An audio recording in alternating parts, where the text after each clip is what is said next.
Hello students, welcome to the class and today we are going to see the vector calculus, जिसके अंदर हम यहाँ पे आज वेक्टर अलजेब्रा देखने वाले हैं। ये मेरा लेक्चर 1 है। वेक्टर अलजेब्रा पे मैंने टोटल 4 लेक्चर्स लिए हैं और बहुत ही इंपॉर्टेंट एग्जांपल्स भी मैंने कवर करवाए हैं।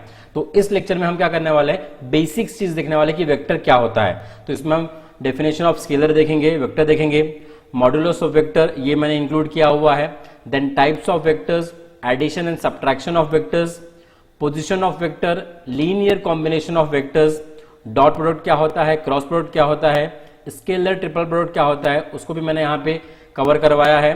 Then collinear vector, coplanar vector and important फॉर्मूले सब मैंने यहाँ पे डिस्कस किया हुआ है within this lecture 1। So चलिए स्टार्ट करते हैं हम लेक्चर को और यहाँ पे हम डेफिनेशन देखते हैं पहले स्केलर्स एंड वेक्टर्स की।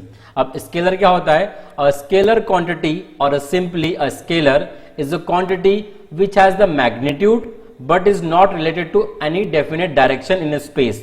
मतलब एक ऐसी क्वांटिटी जिसको सिर्फ मैग्नीट्यूड है और डायरेक्शन नहीं है स्पेस के अंदर। जैसे अगर मैं एग्जांपल लेता हूं, लेंथ, अगर हमने लेंथ लिया तो हम मैग्नीट्यूड मतलब कितना लेंथ है उसको गिन सकते हैं। मास अगर हमने बोला, वॉल्यूम बोला, तो एक पर्टिकुलर डेफिनेट क्वांटिटी होती है, मतलब ठीक है, इसका एक मैग्नीट्यूड होता है। Space, temperature, potential and electric charge, ये सब चीजें हमारे आगे स्केलर क्वांटिटी में। वही अगर मैं वेक्टर की बात करता हूं तो अ वेक्टर क्वांटिटी और simply a vector is a quantity which has magnitude and is related to a definite direction in space. मतलब एक ऐसी क्वांटिटी जिसको मैग्नीट्यूड तो रहेगा ही और साथ ही साथ डायरेक्शन भी रहेगा। अगर मैं एग्जांपल लेता हूं तो एक वेलोसिटी, वेलोसिटी को देखिए मैग्नीट्यूड भी होता है और एक डायरेक्शन भी होता है कि वो किस डायरेक्शन में जा रहा है पर्टिकुलर पार्टिकल, और एक्सेलरेशन भी, मतलब it is also vector quantity. Momentum, force, electric और मैग्नेटिक फील्ड इंटेंसिटीज, ये सभी वेक्टर क्वांटिटी होती है। इन्हें मैग्नीट्यूड भी होता है और डायरेक्शन भी होता है।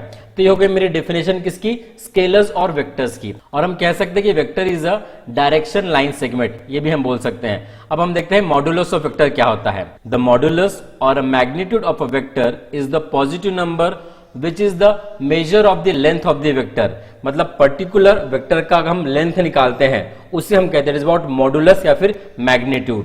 जैसे सपोज अगर मैंने ले लिया वेक्टर ए बी, तो वेक्टर ए बी मतलब क्या होता है, it is about A to B हमारा डायरेक्शन रहने वाला है। और अगर मैं उसका मॉड्यूलस निकाल रहा हूं तो मैं यहाँ पे 2 बार रख दूंगा। सो मॉड ऑफ ए बी, देखिए जनरली हम जो वेक्टर है उसको एक तो बार से डिनोट करते हैं या अदरवाइज हम उसको बोल्ड फेस लेटर से डिनोट करते हैं। जैसे मैंने यहाँ पे बोल्ड फेस लेटर लिया हुआ है मतलब वेक्टर को डिनोट करने के लिए, और उसका मॉड ले लिया मतलब mod of A B bar, इससे हम कहते हैं मैग्नीट्यूड और इट इज व्हाट, मॉड्यूलस। और उसके बाद the length of the vector A bar may also be denoted as the mod of a bar equals to it is what, just a।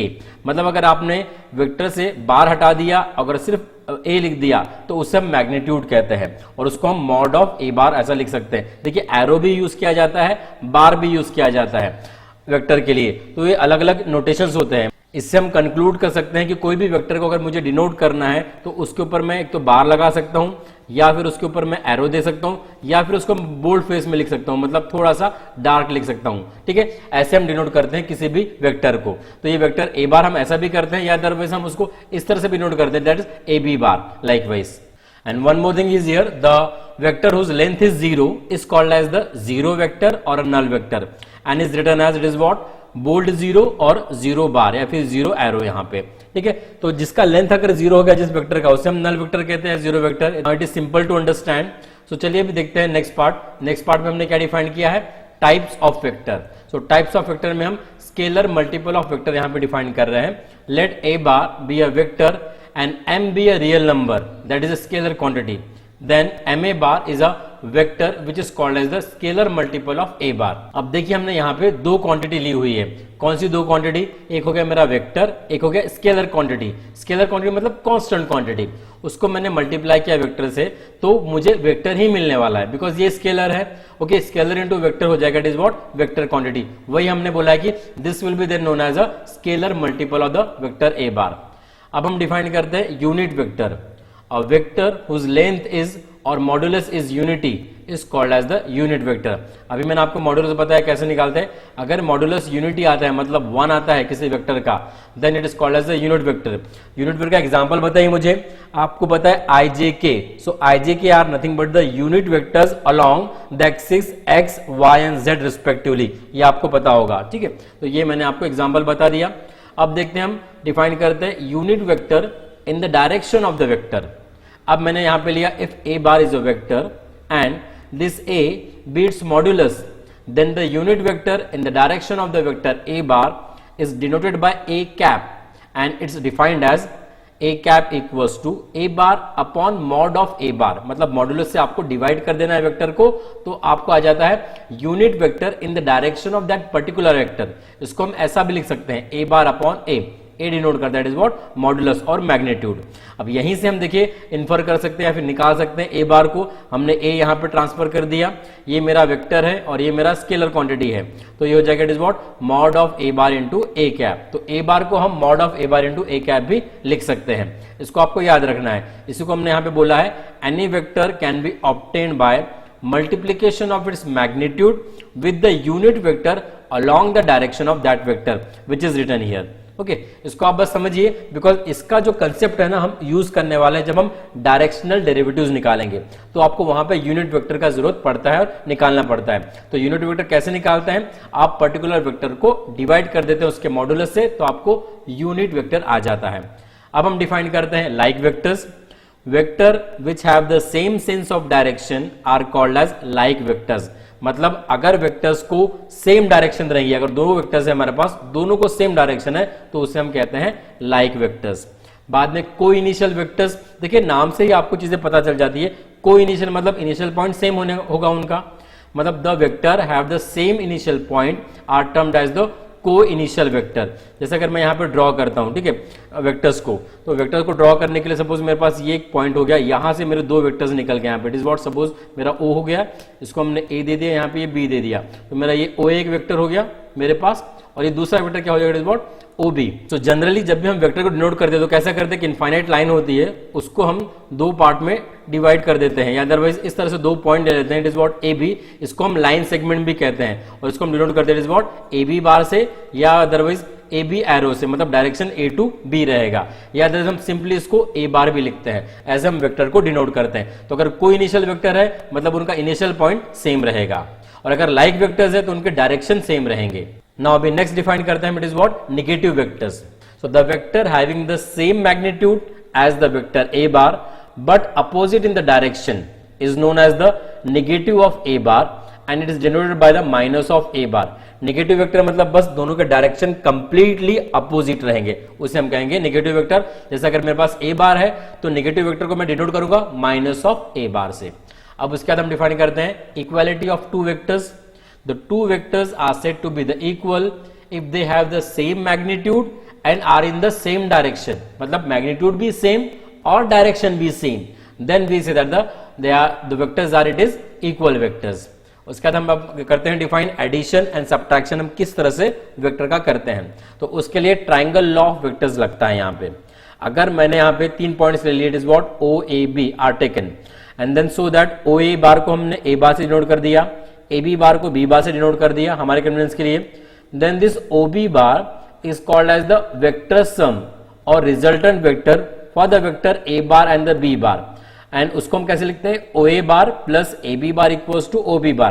अगर आप यहाँ पे ऑब्जर्व करेंगे, देखो यहाँ पे ये जो लास्ट पॉइंट है इसका, ये इसका स्टार्टिंग पॉइंट हो गया, तो हमने इन दोनों को सुप्रेस कर दिया, मतलब हमने उसको ओमिट कर दिया। अब बचा क्या मेरे पास, ओ और बी, उसको मैंने ओ बी बार लिख दिया। इसको मैं आपको डायग्रामेटिकली समझाता हूं। अगर जैसे मैंने सपोज एक वेक्टर लिया, that is vector it is O A, यहाँ पे ये इस डायरेक्शन में हो गया, उसके बाद मैं अभी ए बी लेता हूं, तो ये मेरा हो गया it is what A B vector इस डायरेक्शन में। अब मुझे रिजल्टेंट मिलेगा, मतलब इन दोनों का एडिशन वो रहेगा, it is what O B रहेगा, बिकॉज मुझे ए को छोड़ देना पड़ेगा, उसको हम इस तरह से ड्रॉ कर सकते हैं, मतलब ये हो जाएगा ओ बी। तो ये मेरा हो गया addition of this two vectors, O A plus A B, ये होता है it is what O B bar. And this law can be extended for adding any two numbers of vectors. जैसे अगर मैं सपोज इस तरह से लिखता हूं, आपको मैं बता रहा हूं, जैसे अगर मैंने लिखा है suppose it is what A B bar plus it is B C bar then it is C D bar. अब इसका एडिशन में कैसे लिखूंगा, देखो ये बी बी यहाँ पे कॉमन है, इसको छोड़ देंगे, ये सी सी कॉमन है यहाँ पे छोड़ देंगे, तो पहला वेक्टर और लास्ट वेक्टर ये आपका हो जाएगा then is what A D bar, इसका सम। तो इस तरह से हम वेक्टर का एडिशन कहते हैं, और ये इसको हम ट्राइंगल लॉ ऑफ वेक्टर्स भी कहते हैं। एक चीज बस आपको याद रखनी है, जब भी हम वेक्टर का एडिशन करते हैं तो ये 2 पॉइंट्स हमारे अंदर वाले सेम होने चाहिए, तभी हम उनका एडिशन कर सकते हैं, अदरवाइज हम एडिशन नहीं कर सकते हैं। वही सेम चीज मैंने यहाँ पे लिख दी, देखो A B B C C D is equal to what A D bar so on as well as subtraction हम कैसे डिफाइन करते हैं, the subtraction of B bar from A bar is same as the addition of minus B bar to it is what A bar. अब देखिए ये जो minus B बार है इसको हम बोल देंगे negative vector of B bar और हम ए बार के साथ उसका एडिशन कर देंगे, तो इसी को हम कहेंगे it is a subtraction of it is what A bar and B bar. जब हम किसी भी एक वेक्टर को उसके नेगेटिव वेक्टर से ऐड कर देते हैं तब हम क्या कर रहे हैं, सब्ट्रैक्शन कर रहे हैं। एक्चुअली सब्ट्रैक्शन कर रहे हैं मतलब हम क्या कर रहे हैं, एडिशन ही कर रहे हैं, इतना आपको बस याद रखना है। तो चलिए हम डिफाइन करते हैं position of vector, position of vector of a point. So हम क्या करते हैं, take any arbitrary point O which is called as the origin of reference, जो हमने यहां पे लिया, ये मेरा O हो गया, that is origin of reference। then let P be a point in the space, एक पॉइंट P हमने यहां पे ले लिया suppose, then the position vector of P with respect to that is origin O is a vector OP। तो अगर मुझे बोलेगा कि पोजीशन वेक्टर ऑफ P क्या रहेगा, तो ये जो वेक्टर OP है उसको हम पोजीशन वेक्टर बोलेंगे, किसका, P का। पोजीशन वेक्टर से हम क्या करते हैं, जनरली हम पर्टिकुलर डिस्टेंस जो रहता है मतलब एक रेफरेंस पॉइंट से उसको हम कैलकुलेट करते हैं और पोजीशन वेक्टर को हम जनरली R बार से डिनोट कर देते हैं। सामने में मैंने इसके बारे में डिटेल और बताया हुआ है। The origin of reference can be chosen arbitrary but suitable choice of origin of reference simplifies the problem to a great extent. And if the point A, B, C and so on, their position vectors are, then it will be OA, OB, OC. These position vectors, that is in short denoted by the PV, are denoted by the small letters A bar, B bar and C bar। मतलब OA बार को हम A बार ले सकते हैं, OB बार को B बार और OC बार को हम C बार से डिनोट कर सकते हैं। हमको यहाँ पे क्या करना पड़ता है, एक पॉइंट फिक्स करना पड़ता है जिसे हम ओरिजिन ऑफ रेफरेंस कहते हैं और बाद में हम OA, OB और OC को डिफाइन कर सकते हैं इजीली। अब देखिए ये जो पोजीशन वेक्टर होता है इसका मैंने यूज बाद में एग्जाम्पल को सॉल्व करने के लिए भी किया हुआ है, तो उसको आपको वहां पे समझ जाएगा कि ये पोजीशन वेक्टर क्या होता है एग्जैक्टली, इसलिए आप इसको समझिए यहाँ पे। Then linear combination of vectors हम यहाँ पे डिफाइन करते हैं, तो हाँ यहाँ पे हम ले रहे हैं n number of vectors A1 bar, A2 bar and AN bar are the n vectors and x1 x2 up to xn are the scalars, that is a real number. Then the vector a bar equals to x1 a1 bar plus x2 a2 bar plus so on xn an bar. This is called as the linear combination of the vector a1 bar, a2 bar and an bar। तो हमने क्या किया, vectors को यहाँ पे collect कर लिया और उसके साथ स्केलर मल्टीप्लाई कर दिए, x1 x2 xn के हमारे स्केलर और बाद में उसको ऐड कर दिया, इससे हम कहते हैं linear combination of the vectors a1 bar, a2 bar and an बार। तो आई सपोज लगता है आपको क्लियर हो गया। अब चलिए देखते हैं हम next definition, that is unit vectors क्या होते हैं। यूनिट वेक्टर्स मैंने आपको बताया था, वैसे it is ijk are called as the unit vectors along it is the x axis, y axis and z axis respectively. उसके थ्रू फिर हम अभी पोजीशन वेक्टर फॉर्म करेंगे, कैसे करते हैं देखते हैं। So let ox, oy, oz be 3 mutually perpendicular coordinate axes in space। Then for all the points of a reference, let P of xyz be a point in a space. Then OP bar equals to R bar is the position vector of the point P with respect to the O, and let IJK be the unit vectors in the direction of x, y, z axis। ठीक है, and here we say that OA, OB and OC are x, y, z respectively। इसको मैं आपको geometrically draw करके बताता हूं तो आपको क्लियर हो जाएगा हमने क्या लिया हुआ यहाँ पे। 3 म्यूचुअली परपेंडिकुलर एक्सेस हमने यहाँ पे ले लिए हैं। अब हम इसको एक्स वाई जेड से डिनोट करते हैं, सपोज ये मेरा एक्स हो गया, वाई हो गया और ये जेड। इसको थोड़ा अज्यूम करना है आपको, 3 डायमेंशन में है। अब उसके बाद हमने ये ले लिया origin, it is a point of reference, और एक पॉइंट पी हमने स्पेस के अंदर ले लिया, उसके कोऑर्डिनेट्स हमने P of X Y Z से यहाँ पे डिनोट कर दिए। अब हम क्या कर रहे हैं, एक लाइन ड्रॉ कर रहे हैं ओरिजिन से लेकर इस पॉइंट की तरफ, और इसे हम कहते हैं it is what R bar. ये मेरी डायरेक्टेड लाइन रहेंगी, ठीक है। We can say this as a OP bar और मे बी आर बार। अब मुझे देखिए पोजीशन वेक्टर पी का निकालना है, तो अभी हम क्या करने वाले हैं, एक परपेंडिकुलर मैं ड्रॉ करूंगा पॉइंट पी से it is X Y axis के ऊपर। तो यहाँ पे वो परपेंडिकुलर सपोज मैंने यहाँ पे ड्रॉ किया हुआ है, और एक हम रैंडमली 3 पॉइंट ले लेते हैं। Suppose it is point A on the x axis, ये पॉइंट बी वाई के ऊपर, और ये पॉइंट सी हमने ले लिया जेड के ऊपर। अब हम क्या करेंगे, ये जो परपेंडिकुलर मैंने ड्रॉ किया हुआ है, ये ए पॉइंट से मैं यहाँ पे जोड़ देता हूँ, और उसके बाद इसको मैं बी पॉइंट से भी जोड़ देता हूं यहाँ पे, ठीक है। ये 3D फिगर है, थोड़ा सा इसको अज्यूम कीजिए। और उसके बाद ये पॉइंट पी को भी आप यहाँ पे सी से डिनोट का मतलब जोड़ देते हैं परपेंडिकुलर तरीके से, ये हो गया। अब इसके बाद हम क्या करते हैं, सपोज मैंने ये पॉइंट एन ले लिया, मुझे तो क्या चाहिए, p के अभी पोजीशन वेक्टर्स निकालने हैं। तो इसके लिए मैं क्या करने वाला हूं, अब देखिए यहाँ पे ऑलरेडी मैंने OA को x बोला हुआ है, OB को हमने y बोला हुआ है और OC को हमने इट इज व्हाट z बोला हुआ है। ये मेरे मैग्नीट्यूड हो गए। बट अगर मैं डायरेक्शन की बात करूं तो बिकॉज ये वेक्टर है तो मैं OA बार को कैसे लिख सकता हूं, it is OA bar equals to x into Y, OB bar equals to y into J and OC bar equals to is what z into K. अब हम कैसे लिख सकते हैं, मैंने आपको जब बताया था unit vector in the direction of particular vector, उसमें हमने डिफाइन किया था कि हम किसी भी वेक्टर को लिख सकते हैं it is modulus of a bar into the multiplication with the unit vector. तो वही चीज हमने यहां पे की है, मॉड्यूलस मतलब इट इज OA का जो मैग्नीट्यूड है वो क्या हो जाएगा, इट इज व्हाट x, और डायरेक्शन हम देने के लिए उसको आई कैप से या फिर आई बार से मल्टीप्लाई कर देते हैं, बिकॉज ये जो आई बार है ये मेरा यूनिट वेक्टर है अलोंग दी एक्स एक्सिस, इसलिए हमने इसको लिख दिया एक्स आई बार, ये मेरा OA बार हो गया। वैसे मैंने OB बार डिफाइन किया, इट इज व्हाट वाई जे बार, जिसको हमने जे बार से मल्टीप्लाई कर दिया और y मेरा मैग्नीट्यूड हो गया।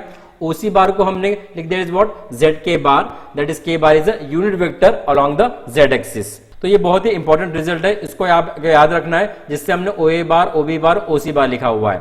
अब देखिए मुझे तो निकालना है OP बार, मतलब R बार निकालना है, ठीक है। OP बार को हमने यहाँ पे लिख दिया it is what R bar. अब इसको हम ट्राइंगल लॉ से निकालेंगे, मतलब addition, triangle law of addition जो हमने देखा था, कैसे निकालेंगे। देखो मैं क्या करता हूं, यहाँ पे ये जो AN मुझे दिख रहा है ये parallel to it is what OB है और इसका लेंथ सेम रहने वाला है। अब ये y है तो मतलब ये भी y रहने वाला है, ओके। वैसे सिमिलरली देखिए अब यहाँ पे आप ये जो PN है ये parallel to it is what z axis रहने वाला है और z और ये दोनों क्वांटिटी यहाँ पे सेम रहने वाली है, ठीक है। और सिमिलरली फिर हम बोलेंगे जो OX हमारे पास है और ये NB, ये दोनों पैरेलल है और ये दोनों सेम रहेंगे, मतलब ये भी क्या रहेगा, इट इज व्हाट x।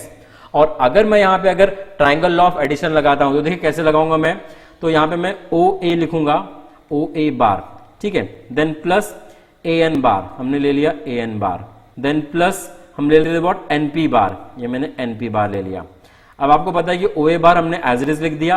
अब ये जो AN है, AN is parallel to this OB, फिर हम ये AN को रिप्लेस कर सकते हैं OB से, बिकॉज दोनों सेम है, यहाँ पे OB आ जाएगा। और NP को भी हम रिप्लेस कर सकते हैं किससे, OC से, बिकॉज वो दोनों पैरेलल है और सेम है। तो OA बार मैंने आपको अभी बताया ये होता है it is what XI plus OB बार क्या होता है it is what YJ plus OC बार हो जाए इट इज व्हाट ZK। ये बहुत ही इंपॉर्टेंट रिजल्ट है। जब भी आप अगर पोजीशन वेक्टर की बात करते हैं, अगर किसी भी पॉइंट को आपको रिप्रेजेंट करना है पर्टिकुलर स्पेस के अंदर इन वेक्टर फॉर्म, तो अब हम इसको यूज करते हैं, इस पोजीशन वेक्टर का मतलब R बार को हम डिनोट करते हैं XI plus YJ plus ZK। ये बहुत ही इंपॉर्टेंट रिजल्ट है। तो चलिए यहाँ पे हमने नेक्स्ट स्टेप में कैसे लिखा है, देखो वही चीज मैंने यहाँ पे रिपीट किया हुआ है। OP बार हमने लिख दिया OA, AN और NP बार। देखिए यहाँ पे AA कॉमन है, NN कॉमन है, इसलिए हम इसको ओमिट कर सकते हैं, मतलब इसको हम छोड़ सकते हैं और फिर हम इसको OP बार लिख सकते हैं by using the addition rule of the vectors. और उसके बाद इसमें हमने AN को रिप्लेस कर दिया OB से और NP को कर दिया OC से, और OA, OB और OC था हमारा XI, YJ और ZK। तो ये हो गया मेरा R बार। अब ये मेरा वेक्टर फॉर्म में है, अगर मुझे इसका मैग्नीट्यूड निकालना है, मतलब R निकालना है, मतलब उसको हम कैसे लिखते हैं, मॉड ऑफ R बार या फिर OP, that will be the under root of X square plus Y square plus Z square. मतलब आपको क्या करना पड़ेगा, जो कोएफिशिएंट्स ऑफ आई जे के हैं उसको आपको बस स्क्वायर करने पड़ेंगे और अंडर रूट करना पड़ेगा। और यहां पे देखिए अगर आप अंडर रूट करते हैं तो आपको पॉजिटिव स्क्वायर रूट लेना है, बिकॉज ये जो क्या होती है, लेंथ होती है, लेंथ मतलब इट इज मैग्नीट्यूड, ओके, वो हमेशा हमारी पॉजिटिव क्वांटिटी होती है। तो ये दो रिजल्ट बहुत ही इंपॉर्टेंट है, that is R bar equals to XI plus YJ plus Z K, उसको आपको याद रखना है। और हम अगर मैग्नीट्यूड निकालते हैं पर्टिकुलर पोजीशन वेक्टर का, उसको हम लिखते हैं under root of X square plus Y square plus Z square. चलिए अभी नेक्स्ट चलते हैं सामने में, और अभी हम देखते हैं स्केलर प्रोडक्ट। तो scalar product is also called as the dot product and it is denoted by the A bar dot B bar. Scalar product इसलिए बोलते हैं हम, बिकॉज अगर हम दो वेक्टर का प्रोडक्ट लेते हैं, मतलब डॉट प्रोडक्ट लेते हैं, तो वो स्केलर क्वांटिटी आती है, इसलिए हम इसको स्केलर प्रोडक्ट बोलते हैं, और इसको हम A bar dot B bar read करते हैं। अब देखिए A bar dot B bar define कैसे किया गया है, इसको हम डिफाइन करते हैं mod of A bar mod of B bar, मतलब हमने मॉडुलस निकाल दिया दोनों वेक्टर का और उसको मल्टीप्लाई किया किससे, कॉस थीटा से, और उसको हम बोलते हैं it is what dot product of the A bar and B bar. इसको हम ऐसे भी लिखते हैं ए बी कॉस थीटा। अब इसकी क्या क्या स्पेशलिटी है उसको हम देख लेते हैं, इसको हम कंपोनेंट फॉर्म में कैसे मतलब इवैल्यूएट करते हैं, बिकॉज उसका इवैल्यूएशन बहुत ही ज्यादा इंपॉर्टेंट है।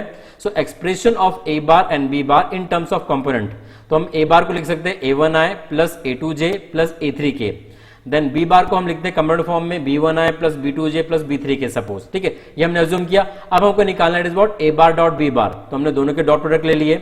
अब यहां पे आपको याद क्या रखना है, देखिए अब आप डॉट प्रोडक्ट हर एक एलिमेंट के साथ लोगे, तो देखिए यहां पे i डॉट i आएगा, तो i डॉट i क्या होता है, इट इज व्हाट 1 होता है, ओके, और i डॉट j क्या होता है, इट इज व्हाट 0 होता है, और i डॉट k क्या होता है, इट इज व्हाट 0 होता है। अब ये क्यों होता है, जो हमने डेफिनेशन यहाँ पे डिफाइन की है वहीं से आपको पता चल जाएगा ये 0 और 1 क्यों होते हैं। जैसे अगर मैंने i डॉट i लिया यहाँ पे, तो मेरा a बार b बार तो i डॉट i हो जाएगा, तो यहाँ पे हम मॉड ऑफ i बार और मॉड ऑफ i बार निकालेंगे, मतलब मॉडुलस ऑफ i बार क्या हो जाएगा 1 1 हो जाएगा, बिकॉज दोनों यूनिट वेक्टर है, into it is what cos theta. तो थीटा क्या रहेगा यहाँ पे, अगर मैंने सेम वेक्टर लिया हुआ है तो थीटा विल बी 0 डेफिनेटली, और अगर थीटा 0 है तो मैं cos 0 लिख सकता हूं, और cos 0 कितना आ जाता है 1, मतलब देखिए ये भी 1 है और ये भी 1, मतलब i डॉट i क्या हो जाएगा 1। वैसे सिमिलरली अगर मैं बोलता हूं i डॉट j, तो i और j क्या है, these are the unit vectors along x axis and y axis, और आपको पता है कि x एक्सिस और y एक्सिस के बीच का जो एंगल होता है वो रहता है 90 डिग्री, मतलब π/2। तो अगर मैं इसको लिखता हूं, ये हो जाएगा mod i mod j into it is what cos of it is π/2, और cos ऑफ π/2 कितना होता है मुझे बताइए, दैट विल बी 0, देयरफॉर ये जो i डॉट j है वो 0 आता है। सिमिलरली अगर मैं बोलता हूं i डॉट k, ये भी मेरा 0 आएगा, बिकॉज मुझे पता है कि जो i है it is a unit vector along x axis and k जो है it is a unit vector along the z axis, इसलिए दोनों के बीच का जो एंगल रहेगा वो रहेगा 90 डिग्री, देयरफॉर ये क्वांटिटी भी आ जाएगी cos π/2, मतलब यहां पे भी आ जाएगा इट इज व्हाट 0। तो ये रिजल्ट आपको याद रखना है कि i डॉट i, सिमिलरली हम बोल सकते हैं j डॉट j और k डॉट k, ये वैल्यू होती है 1 बाय यूजिंग दिस रिजल्ट, और वैसे हम बोल सकते हैं कि i डॉट j और बाद में j डॉट k और k डॉट i, ये मेरा क्वांटिटी होता है 0। अब देखिए डॉट प्रोडक्ट क्या होते हैं, कम्यूटेटिव होते हैं, मतलब i डॉट j और j डॉट i ये दोनों सेम होता है, j डॉट k और k डॉट j ये भी सेम रहेगा, वैसे फिर i डॉट k और k डॉट i ये भी सेम रहेगा, और ये क्या आएगा, इट इज व्हाट 0 यहां पे। तो इसी का हम यूज करने वाले हैं। देखिए अब मैंने अगर i डॉट i लिया तो i डॉट i 1 हो जाएगा, मुझे क्वांटिटी क्या मिल जाएगी यहाँ पे, इट इज व्हाट a1 और b1, और उसके बाद i डॉट j अगर मैं लेता हूं तो दैट विल बी 0, उसको हम नहीं लिखेंगे, i डॉट k लेंगे तो वो भी 0, ठीक है। तो हमको सिर्फ एक ही क्वांटिटी लिखनी पड़ेगी, i डॉट i 1 हो जाएगा, तो आपको बस i के जो कोएफिशिएंट है उसका मल्टीप्लिकेशन कर देना है, 1 तो हम लिखते नहीं है, बाद में प्लस, बाद में आप j डॉट i करेंगे that is 0, j dot j आप लेंगे तो 1 हो जाएगा, तो मतलब आपको a2 और b2 को ही मल्टीप्लाई करना है। बाद में अगर j डॉट आप k लेते हैं तो ये 0 हो जाएगा। वैसे फिर हम k का जो डॉट प्रोडक्ट है i के साथ लेते हैं तो 0, j के साथ लेते हैं 0, तो k के साथ लेते हैं इट इज व्हाट 1, तो इसको हम लिखेंगे it is what a3 and it is what b3। ये इसको आपको याद रखना है, बिकॉज जब भी हम angle between the two vectors निकालते हैं तो ये डॉट प्रोडक्ट को हम हमेशा कैलकुलेट करते हैं। तो इसको इसलिए हमने नेक्स्ट स्टेप में लिख दिया हुआ इस तरह से a1 b1 plus a2 b2 plus a3 b3, मतलब आपको ज्यादा मतलब सोचना नहीं है, और i और i के बस आपको कोएफिशिएंट को मल्टीप्लाई कर देना है, j के कोएफिशिएंट को मल्टीप्लाई कर देना है, और k के कोएफिशिएंट को आपको बस मल्टीप्लाई कर देना है, तो आपका आ जाएगा dot product a bar dot b bar. Okay, अब चलते हैं हम वेक्टर प्रोडक्ट के ऊपर। So let a bar and the b bar be any two vectors and theta be the given angle between them, that is a bar and b bar. Then the product of vector, that is इसको हम cross product भी कहते हैं, अभी हमने dot product देखा था, cross product को हम सिंपली प्रोडक्ट भी कहते हैं। तो product of a bar and b bar is defined to be the vector such that, देखिए हमने इसको ऐसा डिफाइन किया हुआ है, a bar cross b bar equals to mod of a bar into mod of b bar, जैसा हमने dot भी किया था वैसा ही है, बट यहाँ पे साइन थीटा के साथ n कैप मल्टीप्लाई है। अब आपको पता है कि dot product of two vector is a scalar quantity and cross product of two vector is a vector quantity, इसलिए हमने यहाँ पे n कैप से इसको मल्टीप्लाई कर दिया है। और n कैप का क्या मतलब क्या होता है, it is a unit vector, ठीक है, perpendicular to the plane of this a bar and b bar. इसको हम simply A B sine theta n cap भी लिख सकते हैं। अब यहाँ पे देखिए ये तीन पॉइंट्स भी आपको याद रखने हैं। अगर मैं a bar cross b bar लिखता हूं, इसका मतलब कि इसका मैग्नीट्यूड हो जाएगा it is what a b sine theta, because mod of n cap it will be it is what 1, its direction is perpendicular to the plane of a bar b bar, मतलब जो a bar cross b bar है इसका जो डायरेक्शन है वो perpendicular to the plane of a bar b बार रहेगा। And third point, it is in the form of a bar and b bar right handed system. अब राइट हैंडेड सिस्टम का मतलब क्या होता है कि हमारा ये जो गिवन वेक्टर है ये दोनों के प्लेन को परपेंडिकुलर रहता है, तो वही चीज आपको यहाँ पे याद रखनी है। और यहाँ पे क्या लिखा हुआ है, the vector of a bar and b bar is denoted by a bar cross b bar and is also called as the cross product, and this n cap is the unit vector in the direction perpendicular to the plane of a bar and b bar so that a bar, b bar, n cap form the right handed system. Okay, then we can write down this quantity. अब इसको हम component form में भी देख लेते हैं कि भाई ए बार बी बार को हम कंपोनेंट फॉर्म में कैसे लिखते हैं और कैसे इवैल्यूएट करते हैं. तो ए बार को हमने ले लिया a1i plus a2j plus a3k और बी बार को हमने ले लिया b1i plus b2j plus b3k. अब उसके बाद हम A bar cross B bar को लिख रहे हैं डिटर्मिनेंट के फॉर्म में, मतलब ये डिनोट करता है डिटर्मिनेंट को, जिसमें पहला रो मेरा होता है आई जे के, उसको आपको फिक्स रखना है हमेशा. अब उसके बाद आप क्या कर रहे हैं, ए बार के जो कंपोनेंट है उसको सेकंड रो में लिखेंगे. क्या कंपोनेंट है मुझे बताइए, a1, a2 और a3 आपने यहां पे लिख दिया. उसके बाद बी बार के कंपोनेंट मतलब b1, b2, b3 को आप सेकंड रो में लिख दीजिए. अगर आप इस डिटरमिनेंट को इवैल्यूएट करते हैं तो वो हमारा आंसर है, it is what, A bar cross B bar, जो कि एक नया वेक्टर रहने वाला है. तो आपको बस याद रखना है कि ए बार क्रॉस बी बार का मतलब होता है it is a determinant, 3x3 determinant, जिसके अंदर पहला रो आई जे के, दूसरे रो में कंपोनेंट ऑफ ए बार और तीसरे रो में कंपोनेंट ऑफ बी बार हम लिखते हैं. Now proceed further. Geometrical interpretation of a bar and b bar represent the vector area of the parallelogram having the a bar and b bar as its adjacent sides. देखिए geometrical interpretation में मतलब देखिए अगर मैंने यहाँ पे x और y axis यहाँ पे ले लिया सपोज, ठीक है, और इसके अंदर अगर मैं a बार क्रॉस b बार निकाल रहा हूं तो एक पैरेललोग्राम अगर हम ड्रॉ करते हैं, सपोज पैरेललोग्राम आपको पता है क्या होता है, तो इसके अंदर ये जो वेक्टर एरिया रहता है हमारा, जैसे सपोज मेरा ये वाला ए बार हो गया, ये वाला बी बार हो गया, ये दो एडजेसेंट साइड रहेंगे हमारी, तो ये जो ए बार क्रॉस बी बार है ये क्या डिनोट करता है, ये जो हमारा एरिया है, complete area of this parallelogram, ये डिनोट करता है geometrically. And further you just note that dot product of two vector is commutative, that is A bar dot B bar equals to B bar dot A bar, ये चीज है. और but cross product of two vectors is not commutative because A bar cross B bar is never equals to B bar cross A bar. क्यों? Because A bar cross B bar होता है minus B bar cross A bar. अब ये क्यों होता है, देखिए A bar cross B बार क्या होता है, हमारा एक डिटर्मिनेंट होता है. डिटर्मिनेंट में अगर मैं दो रो को इंटरचेंज करता हूं तो क्या होता है कि उसका जो साइन होता है डिटर्मिनेंट का वो माइनस से चेंज हो जाता है. इसलिए हमने यहाँ पे ए बार क्रॉस बी बार को minus B bar cross A bar लिखा हुआ है. अगर हम ये वेक्टर के पोजीशन चेंज कर रहे हैं मतलब हम डिटर्मिनेंट के अंदर रोज को इंटरचेंज कर रहे हैं, और अगर रोज को इंटरचेंज कर रहे हैं मतलब माइनस साइन बाहर आएगा. इसलिए आपको याद रखना है कि a bar cross b bar is never equals to b bar cross a bar but it is equals to minus of b bar cross a bar. मतलब क्रॉस प्रोडक्ट कम्यूटेटिव नहीं होते हैं बट डॉट प्रोडक्ट कम्यूटेटिव होते हैं, मतलब a bar dot b bar का value same होता है b bar dot a bar से. अब हम डिफाइन करते हैं कोलिनियर वेक्टर्स को. यहाँ पे हम दो वेक्टर्स ले लिया, इन दो वेक्टर्स को हम कोलिनियर कब कहेंगे, if they are parallel to each other.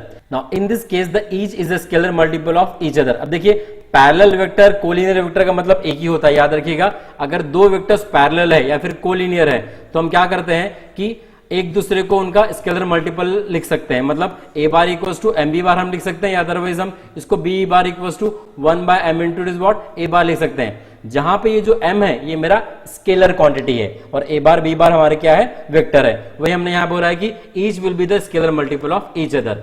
मतलब दो वेक्टर्स को हम कोलिनियर कब कहते हैं, जब दोनों पैरेलल रहते हैं या फिर हम दोनों को scalar multiple of each other लिख सकते हैं. ऐसे वेक्टर्स को हम कहते हैं कोलिनियर वेक्टर, जिसको हम जैसे यहां पे लिखा हुआ है if a bar equals to M B bar हम लिखते हैं where m is not equals to 0 then a bar and b bar are collinear vector या फिर parallel vector भी कहा जाता है. And if two vectors are not parallel then they are not collinear and in this case none of them can be expressed as a scalar multiple of the other. मतलब अगर वो collinear मतलब parallel नहीं रहेंगे तब हम उसे scalar multiple में लिख नहीं सकते हैं. अब हम डिफाइन करते हैं coplanar vector. Vectors are said to be coplanar if they all lie in the same plane. इसके मैंने कुछ एग्जांपल बाद में लिए हुए, नेक्स्ट लेक्चर में उसको जरूर देखिएगा. या फिर हम कहेंगे कि they are parallel to the same plane. तो वेक्टर को कोप्लेनर कब कहते हैं, जब वो सेम प्लेन में रहते हैं या otherwise parallel to the same plane में रहते हैं. और ऐसे केस में क्या होता है, जो स्केलर ट्रिपल प्रोडक्ट होता है मतलब A bar dot B bar cross C bar ये जो होता है ये इक्वल्स टू 0 होता है. मतलब जब भी वेक्टर अगर कोप्लेनर रहेंगे तो स्केलर ट्रिपल प्रोडक्ट क्या रहेगा, 0. इसको आप याद रखिए, बहुत ही इंपॉर्टेंट रिजल्ट है. अब स्केलर ट्रिपल प्रोडक्ट क्या होता है इसको मैंने सामने में डिफाइन किया हुआ है, उसे हम देखेंगे. एक नोट है यहाँ पे, if 4 points A B C D are coplanar then the three vectors AB bar, AC bar, AD bar are also coplanar. मतलब देखिए हमने एक पॉइंट को फिक्स कर दिया और उसके बाद फिर हमने एजेस निकाली है AB बार, AC बार और AD बार, उसको अब अगर हम निकालते हैं, जैसे हम इसको पॉइंट ऑफ रेफरेंस बोल देंगे, ओरिजिन ऑफ रेफरेंस, और उसके बाद हम निकाल रहे हैं ए बी, ए सी और ए डी, मतलब पोजीशन वेक्टर्स हम निकाल लेंगे, और वो जो वेक्टर्स हमको मिलने वाला है वो भी कोप्लेनर रहेंगे, बिकॉज ये चारों पॉइंट कोप्लेनर है इसलिए। और कुछ नोट है इसमें नोट करने लायक, तो उसको भी हम नोट कर लेते हैं। If a bar and b bar are collinear, that is parallel, then theta will be equals to 0. ये तो obvious है, मतलब angle between them will be 0. That time sin theta will be the 0 because sin 0 0 होता है, theta will be the 0, okay, और sin theta will be the 0, तब हम बोल सकते हैं कि a बार क्रॉस b बार भी क्या रहेगा, it is what 0 bar, because a bar cross b बार को हम लिखते हैं a b sin थीटा और n कैप। यहाँ पे मैं थोड़ा डबल लिख दिया हुआ है ये क्वांटिटी, sin थीटा 0 और थीटा इक्वल्स टू 0, इसको आप छोड़ दीजिएगा। अब देखिए यहाँ पे अगर मेरे पास एंगल बिटवीन द वेक्टर 0 है तो sin 0 0 हो जाएगा। इसका मतलब अगर वेक्टर पैरेलल होते हैं उनका जो क्रॉस प्रोडक्ट होता है वो क्या आ जाता है, 0 बार। वही हमने लिखा है, this shows that the two non zero vectors are collinear if and only if their vector product is a 0 vector. तो इस तरह से भी हम पैरेलल वेक्टर को आइडेंटिफाई कर सकते हैं। इन पर्टिकुलर जैसा अगर हमने देखा a बार क्रॉस a बार, तो ये डेफिनेटली 0 बार आएगा। इसको आपको 0 बार लिखना पड़ेगा, एक्चुअली यहाँ पे मैंने 0 ही लिख दिया हुआ है, इसे मैं 0 बार कर देता हूँ, यहाँ भी हम इसको 0 बार लिख देते हैं। देखिए अब ये सेम वेक्टर है, तो सेम वेक्टर मतलब वो पैरेलल रहेंगे, और आपको पता है कि a बार क्रॉस a बार अगर हम डिटरमिनेंट से निकालते हैं, अगर डिटरमिनेंट के अंदर दो रो सेम होती है तो उसका वैल्यू क्या होता है, 0 होता है, तो वही हमने यहाँ पे लिख दिया 0। वैसे फिर i cross i, j cross j और k क्रॉस k, ये भी मेरा रहेगा इट इज व्हाट 0 बार। इसको आप नोट कीजिए, बिकॉज जब हम एग्जांपल सॉल्व करते हैं ना, ये रिजल्ट्स को यूज करते हैं वहां पे। नाउ सेकंड आपको नोट करना है, if i j k are mutually perpendicular vector then i cross j ये हो जाएगा k। कैसे होता है देखिए, I और j के बीच का एंगल कितना हो जाएगा, इन दोनों के वेक्टर्स के बीच का angle that is 90 degree, because it is a unit vector along x axis, this is the unit vector along y axis, तो दोनों के बीच का एंगल होगा 90, तो sin 90 होता है इट इज व्हाट 1, और मॉड i मॉड j हो जाएगा 1 1, तो बचेगा क्या k, तो i क्रॉस j ये होता है k, वैसे फिर j क्रॉस k ये हो जाता है i, और k क्रॉस i ये हो जाएगा इट इज व्हाट j। तो आपको इस साइक्लिक ऑर्डर भी ध्यान में रखना है, आप i क्रॉस k को j नहीं बोल सकते, k क्रॉस i आपका j हो जाएगा, अदरवाइज ये रिवर्स प्रोसेस में आ जाएगा, और क्रॉस प्रोडक्ट आपके कम्यूटेटिव कभी नहीं होते हैं। नाउ मूविंग फर्दर, अब हम देखते हैं angle between the two vectors कैसे निकाला जाता है। मैं आपको फॉर्मूला बता दूंगा, बिकॉज इसके ऊपर भी बेस एग्जांपल सामने में है। हमने ले लिया theta with the angle between the two vectors a bar b बार, उन दोनों को हमने कंपोनेंट फॉर्म में यहाँ पे लिख दिया हुआ है। अब उसके बाद हम a बार डॉट b बार निकालेंगे, जो हमने ऑलरेडी निकाला हुआ है। डॉट प्रोडक्ट कैसे निकालते हैं, i डॉट i 1 हो जाएगा, j डॉट j 1 हो जाएगा, k डॉट k 1 हो जाएगा। इसको हम सिंपली लिख सकते थे, it is what a1 b1 a2 b2 और a3 b3, मैंने अभी आपको बताया था, जिसमें आपको ये रिजल्ट्स यूज करने हैं, i dot i j dot j k dot k 1 और i dot j j dot k k dot i it is what 0। ये हमने यूज कर लिया, a बार डॉट b बार निकाल दिया। अब आपको पता है by definition of the dot product a bar dot b बार हम लिख सकते हैं mod of a bar mod of b bar into cos theta. इसको हम सिंपली ab cos थीटा भी लिख सकते हैं। तो यहां से हम क्या करते हैं, cos थीटा निकालते हैं। तो आपको क्या करना पड़ेगा, ab से उसको डिवाइड कर देना पड़ेगा। तो a बार b बार जो डॉट प्रोडक्ट है उसको आपने डिवाइड कर दिया ab से। ab मतलब क्या होता है, mod of a bar and mod of b बार, तो ये आ जाएगा मेरा cos थीटा। अब यहां से अगर मुझे थीटा निकालना है तो उसके लिए मैं इसको बस इनवर्स ले लूंगा, cos इनवर्स, तो मुझे थीटा आ जाएगा। अब देखिए a बार डॉट b बार आपने ऑलरेडी निकाला हुआ है, उसको यहां पे लिख दिया। अगर मैं मॉड a बार लिखता हूं और मेरा a बार कंपोनेंट फॉर्म के अंदर है, तो उसको कैसे लिखते हैं हम, under root of a1 square a2 square and a3 square, इनका एडिशन, मतलब i j के जो कोएफिशिएंट्स है उनका आपको स्क्वायर करना है और एडिशन करना है। वैसे अगर मुझे मॉड ऑफ b बार निकालना है, I will just square the coefficients of ijk and then add it, and that is under root of b1 square, b2 square and b3 square। ये मेरा हो गया cos थीटा। बट अगर मुझे theta चाहिए, that will be the cos inverse of this quantity।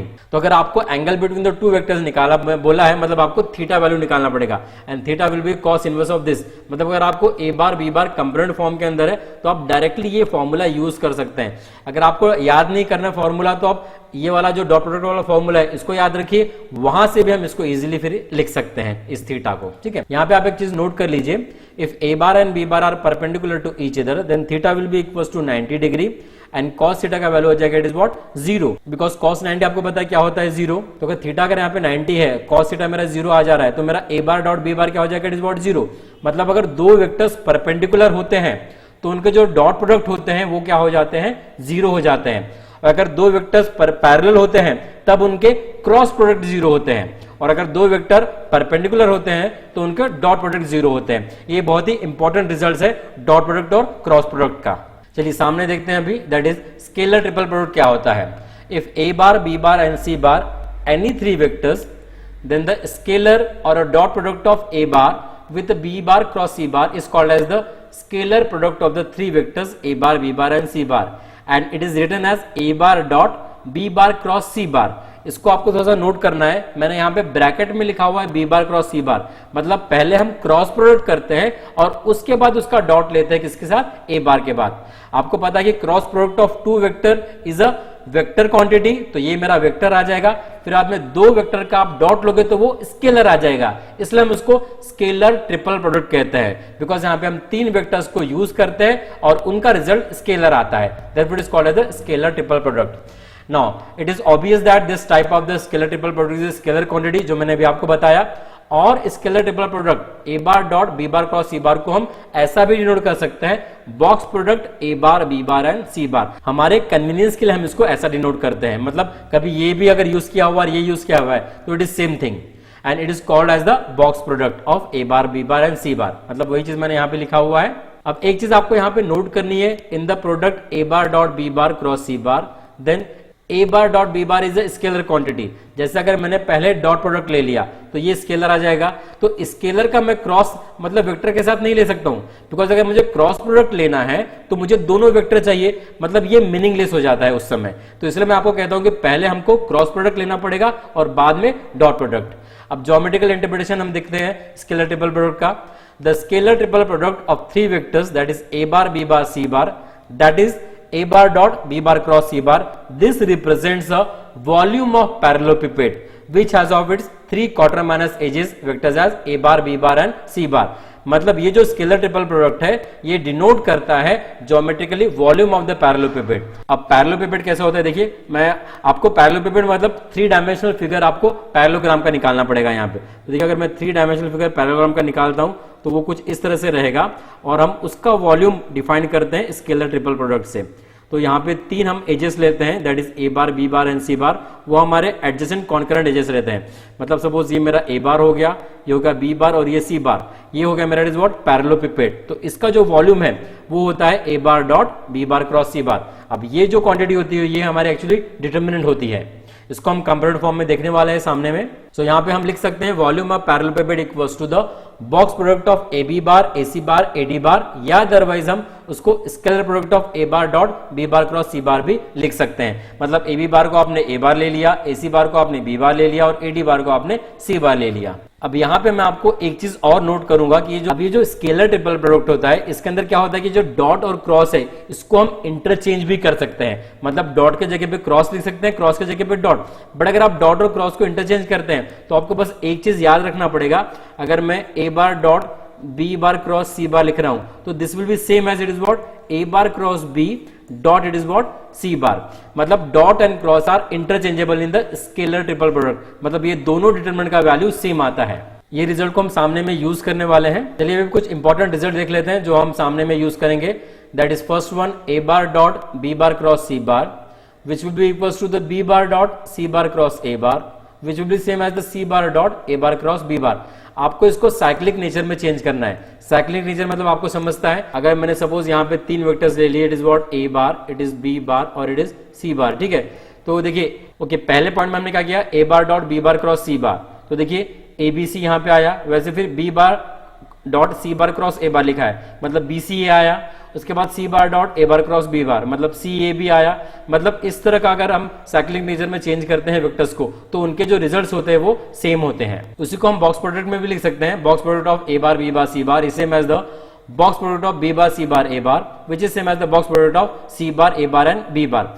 यहाँ पे आप एक चीज नोट कर लीजिए, जो स्केलर ट्रिपल प्रोडक्ट होता है ये एक्चुअली क्या डिनोट करता है, तो यहाँ पे हम पहले ए bar B bar C bar को कंपोनेंट फॉर्म के अंदर लिख देते हैं और उसके बाद हम निकालते हैं A bar dot B bar cross C bar. ये हमको डिनोट करता है actually nothing but it is determinant, जिसमें पहला रो रहेगा A1, A2 और A3 मतलब component of it is what A bar, बाद में B बार के कंपोनेंट B1 B2 B3, बाद में C बार के कंपोनेंट C1 C2 और C3।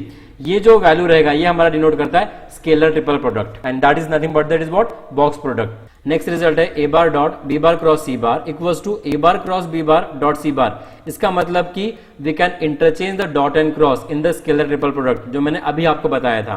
Then third point A bar cross B bar is equals to minus of B bar cross A बार। ये भी result मैंने आपको बताया हुआ है, बिकॉज अगर हम दो वेक्टर को इंटरचेंज कर रहे हैं मतलब हम डिटर्मिनेंट में दो रोज को इंटरचेंज कर रहे हैं। अगर दो रोज को इंटरचेंज करते हैं तो माइनस साइन बाहर आता है।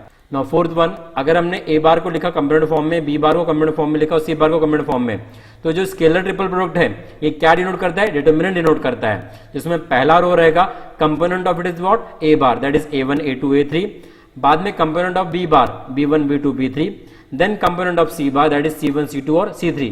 मतलब स्केलर ट्रिपल प्रोडक्ट हम अगर कैलकुलेट कर रहे हैं इसका मतलब हम फाइंड आउट कर रहे हैं डिटर्मिनेंट का वैल्यू जो कि यहाँ पे है। नाउ फर्दर देखते हैं fifth one, volume of tetrahedron ABCD that will be given by 1/6 box product of AB bar AC bar AD बार, या उसको हम ऐसा भी लिख सकते हैं 1/6 A bar B bar and C बार। यहाँ पे हम एक टेट्राहेड्रॉन ड्रॉ करते हैं, जैसे हमने पॉइंट A फिक्स कर दिया। सपोज टेट्राहेड्रॉन का मतलब क्या होता है? It is a 3 dimensional figure for the triangle, वो होता है टेट्राहेड्रॉन। तो यहाँ पे सपोज मैंने एक टेट्राहेड्रॉन ड्रॉ किया जिसमें A मेरा ये पॉइंट हो गया, ये हो गया B, ये हो गया C और ये D। तो ये हो गया मेरा इट इज व्हाट AB बार, ये AC बार और ये मेरा AD बार, जिसको हमने A बार B बार और C बार से नोट किया।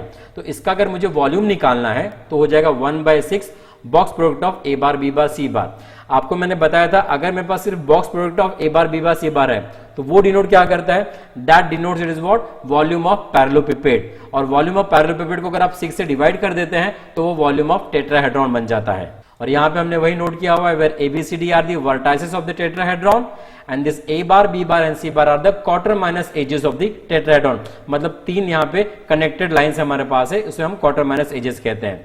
Then expansion formula of vector product of 3 vectors, ये हम यहाँ पे डील करते हैं।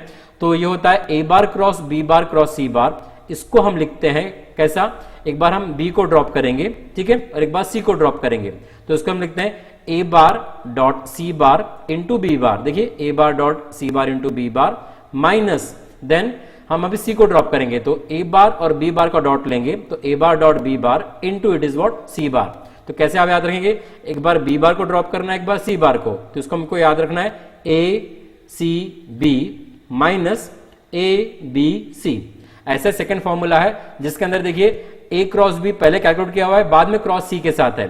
तो इससे हम डॉट प्रोडक्ट में कैसे लिखते हैं? देखिए इसमें पहले आपको क्या करना पड़ेगा, एक बार A को ड्रॉप करना पड़ेगा, एक बार B को ड्रॉप करना पड़ेगा। तो यहाँ पे पहले हम B को ड्रॉप करते हैं, इसको कैसे लिखते हैं?